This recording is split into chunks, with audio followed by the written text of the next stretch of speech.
حیوان به څنګه حلالوي چې کوم وخت قرباني کوي په قرباني کې به اول اصول دا دی چې ته به بسم الله الله اکبر به وایې که چیرې یو سړی راولاړ سي خالي بسم الله ووایي هم د قرباني جایز ده که چیرې یو سړی خالي الله اکبر ووایي چاړه په راکش کړي هم قرباني جایز ده ولیکن د سنت خلاف ده سنت طریقه دا ده چې بسم الله الله اکبر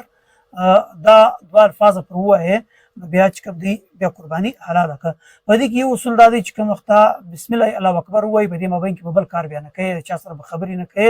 فورا به چاړه په راکشې ورنه قرباني خرابېږي او دغه رقم که چیرې ته بسم الله الله اکبر ووایي چې پر کوم حیوان ته بسم الله الله اکبر ووایي دغه څخه بعد کې ولاړې په بل حیوان دې حلال کړي نو دا جایز نه دی ولې چې پر کوم حیوان باندې تا کلمه ویلې ده پر هغه حیوان بیا حلالوې بل دا دی که چیرې یو سړی قرباني یې وکړه حلال یې کړه خو دغه بعد کې په یاد چې ما خو پر دې باندې کلمې نه دي ویلي بسم الله الله اکبر ما نه دي پر ویلي نو دا اوس جایز دي که نه جایز بالکل که چیرې د انسان ویره سوله په ویره سره د قرباني په وخت کې بسم الله الله اکبر د کلمې ویرې سولې نو بالکل د قرباني جایز ده د لپاره حلاله ده ولې د ویره سوله په دې حلاله ده چې د مسلمان دی د مسلمان په حیث باندې الله تعالی حلاله وساتله حلاله ده د لپاره